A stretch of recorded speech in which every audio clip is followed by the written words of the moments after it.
Welcome to episode 26 of Project 250, a weekly chronicle of the people, places, and events of the American Revolution in the order they occurred.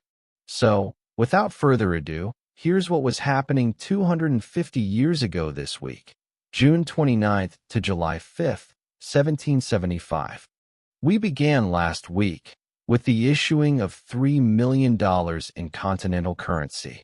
On June 22nd, Abigail Adams wrote to her husband John, informing him of the recent encounters at Grape Island and Chelsea Creek, noting the participation of John's two brothers, Peter and Elihu, with Elihu being among the first to set foot on Grape Island. As for Chelsea Creek, Abigail had no direct knowledge. Abigail also reported rumors that British troops, intended for New York, were instead headed to Boston. On June 23rd, General Washington departed for Boston, escorted by Generals Philip Schuyler, Charles Lee, and Major Thomas Mifflin. John Adams reported hearing distressing reports of fighting at Bunker Hill and Dorchester Point, but was waiting to hear more particulars. On June 24th, a group of patriots, including James Monroe, removed a large number of weapons from the governor's palace in Williamsburg. Also on June 24th, in the Lake Champlain region, Benedict Arnold resigned his commission and returned home in disgust. Arnold's resignation sparked a mutiny among the crew of his flagship, who held Arnold in custody until Connecticut officials agreed to pay them off. On June 25th, in Fayetteville, North Carolina, a group of 50 patriots, known as the Cumberland Association, signed the Liberty Point Resolves, which protested British rule of the colonies.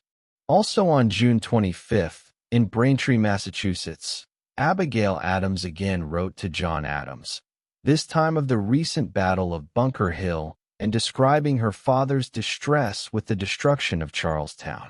On June 26th, in New York City, George Washington met with President Peter Livingston and other leaders of the New York Provincial Congress.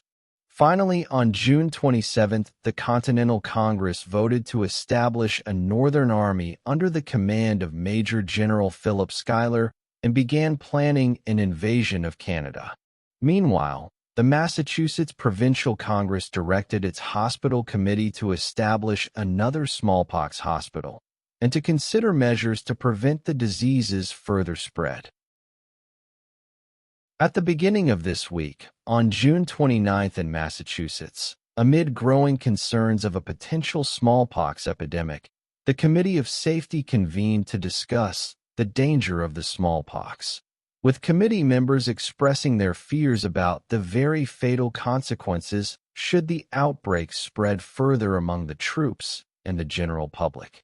The committee requested that Congress take speedy and effectual measures to prevent further transmission of the disease.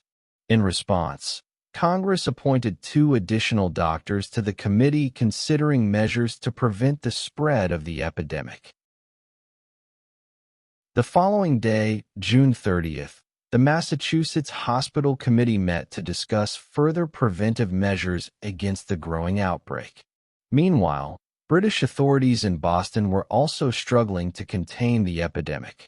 Throughout that spring and summer, British authorities worked to check the spread of smallpox in the city by closely examining refugees and isolating cases among their troops.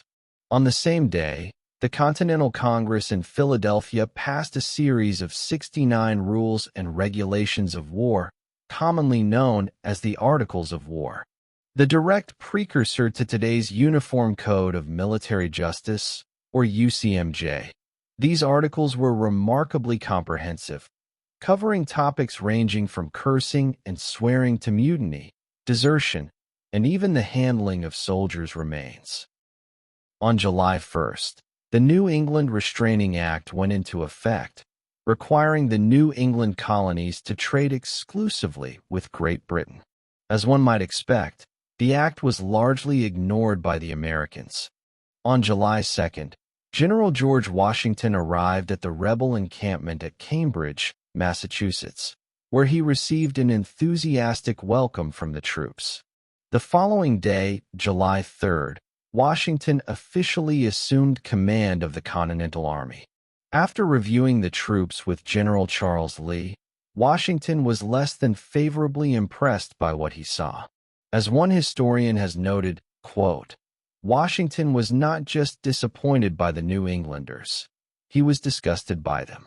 Indeed, in a letter to his cousin, Lund Washington, the general described the New Englanders as an exceeding dirty and nasty people. On July 4th, at Tondy's Tavern, in Savannah, Georgia's Second Provincial Congress convened, with President Archibald Bullock in attendance along with Secretary George Walton, and 102 delegates representing every parish in Georgia except for 2.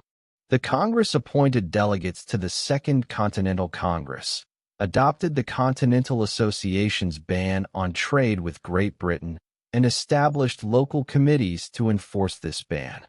After completing its agenda, the Congress adjourned, leaving executive authority in a standing committee known as the Council of Safety.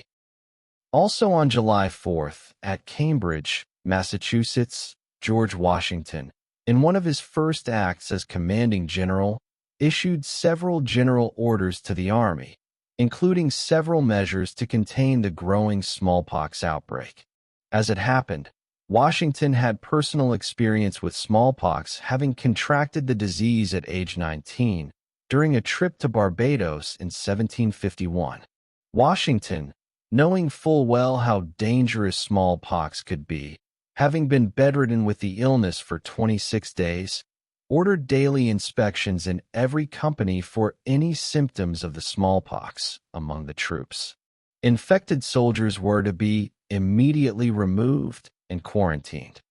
Lastly, Washington informed the troops that they were no longer colonial militia, but were now troops of the United Provinces of North America. Washington expressed the hope that in the future, all distinctions of colonies will be laid aside, and that all would be united toward a common goal. As the week ends, the Continental Congress, in a last-ditch effort to avoid war, gave final approval to the Olive Branch Petition.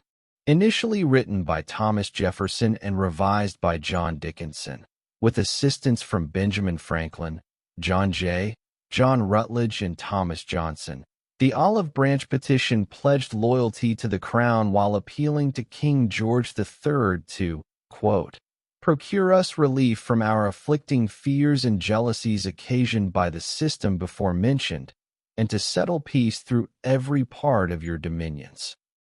And that's the way it was 250 years ago this week. If you enjoyed this video, please tell a friend. And if you like what you see on this channel, make sure to like, share, and subscribe. You can also check us out on Facebook and Twitter, or X, as well as on Substack. Thank you for watching.